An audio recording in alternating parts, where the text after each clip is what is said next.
Matius 5 ayat 3, berbahagialah orang yang miskin di hadapan Allah, karena merekalah yang empunya kerajaan sorga.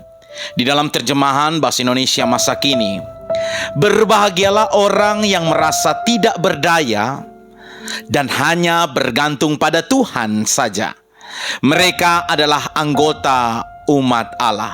Bapak Ibu Saudara, mari kita belajar bersama memahami apa yang dimaksudkan dengan kata miskin yang disampaikan dalam khotbah Tuhan Yesus ini. Apakah miskin secara materi atau seperti apa? Apakah arti orang yang miskin di hadapan Allah? Yaitu orang yang miskin di hadapan Allah adalah orang yang hatinya rela mengambil situasi atau tempat rendah jika hal itu menyukakan Allah. Atau walaupun ia memiliki kelimpahan harta duniawi, tetapi ia bersedia menyerahkannya ketika Allah menghendakinya. Demikianlah orang yang miskin di hadapan Allah. Kita tahu bersama ada seorang muda yang kaya yang pada akhirnya dia memilih meninggalkan Yesus karena hatinya berpaut kepada harta kekayaannya. Di mana Tuhan Yesus berkata, jualah seluruh kekayaanmu dan bagikan kepada orang miskin, setelah itu ikuti aku. Ternyata dia tidak bisa melakukan hal itu.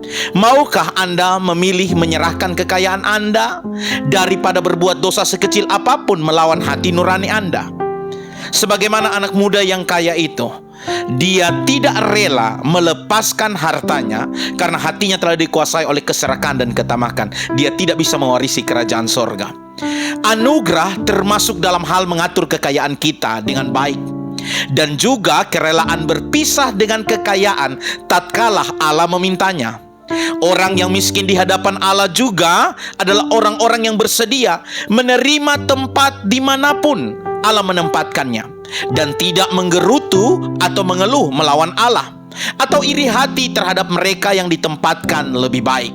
Jadi orang yang miskin di hadapan Allah artinya bahwa orang yang dia tahu bahwa dia hidup hanya bergantung kepada Tuhan. Sekalipun dia punya harta, dia punya kekayaan, dia tidak menjadi sombong karena dia percaya bahwa harta kekayaan suatu saat bisa terlepas, bisa hilang. Tetapi memiliki Tuhan itu adalah segala-galanya. Kita seharusnya berkata, saya puas melaksanakan tugas yang Allah berikan atau bebankan pada saya di tempat yang buruk dan rendah sekalipun. Dan hari ini apabila Anda menemukan hati Anda tunduk sedemikian rendah di hadapan Allah, berbahagialah Anda, karena Andalah orang yang miskin di hadapan Allah. Bahkan di bagian lain firman Tuhan berkata bahwa hanya Engkau, ya Allah, Engkau milikku di sorga. Tidak ada yang kuingini di bumi selain Tuhan. Dari sini Bapak Ibu kita belajar bersama. Ada sebuah ungkapan, kita tidak boleh iri hati dengan keberhasilan orang lain. Ilmu bisa dikopi, rezeki atau berkat belum tentu bisa dipaste. Anda bisa mengikuti dan bahkan memakai strategi-strategi berbisnis orang lain, tapi Anda tidak akan bisa mengikuti berkat atau rezekinya. Maka Anda tidak akan menjadi pribadi yang penuh dengan iri hati, dengki, simpan dendam dan kebencian ketika orang lain berhasil atau sukses di dalam hidupnya. Karena engkau orang yang miskin di hadapan Allah, engkau tahu bahwa segala apapun yang engkau miliki ini hanya sementara. Kita tahu bersama seperti Ayub, seperti Abraham, Daud, Salomo, mereka betul-betul berlimpah harta kekayaan, tapi hati mereka tidak berpaut kepada materi atau harta kekayaan tersebut, karena mereka adalah orang-orang yang dikatakan miskin di hadapan Allah. Bahkan ketika Tuhan mengizinkan Ayub habis seluruh hartanya, sampai kesempatan itu pun dia dalam keadaan sakit, dia masih berkata bahwa Tuhan yang memberi, Tuhan yang mengambil. Terpujilah nama Tuhan. Aku datang dengan telanjang, aku kembali kepada Tuhan juga dengan telanjang. Kita tidak bawa apa-apa, Bapak Ibu Saudara. Karena itu orang yang miskin di hadapan Allah adalah orang yang hidupnya bergantung penuh kepada Tuhan, tidak bergantung kepada jabatan, tidak bergantung kepada materi dunia ini. Karena Tuhan sendiri berkata bahwa jangan kumpulkan harta di dunia ini, tapi kumpulkanlah harta di surga. Jadi orang yang miskin di hadapan Allah adalah orang yang dimana dia tahu hidupnya bergantung penuh kepada Tuhan. Jadi kalau hari ini dia ditempatkan di tempat yang mungkin buruk, tempat yang rendah, tidak masalah, karena dia percaya Tuhan ada di situ. Maka dia tidak perlu iri dengan berkat orang lain.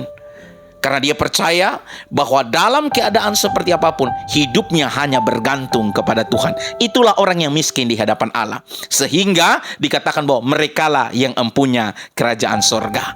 Mari Bapak Ibu Saudara, syukuri apapun yang hari ini engkau miliki. Bersyukur engkau diberkati Tuhan dengan berkat materi. Kelolalah setiap berkat itu di dalam takut akan Tuhan. Sebab firman Tuhan berkata bahwa muliakanlah Tuhan dengan hartamu. Karena sesungguhnya apa yang kita dapatkan adalah berkat Tuhan semata-mata. Berkat Tuhan yang menjadikan kaya, susah payah tidak menambahinya. Mari kita menjadi pribadi-pribadi yang miskin di hadapan Allah, sehingga pada akhirnya kita memperoleh kerajaan surga mulia. Dan kita menjalani hidup dengan penuh ucapan syukur. Tuhan Yesus memberkati kita semua. Shalom.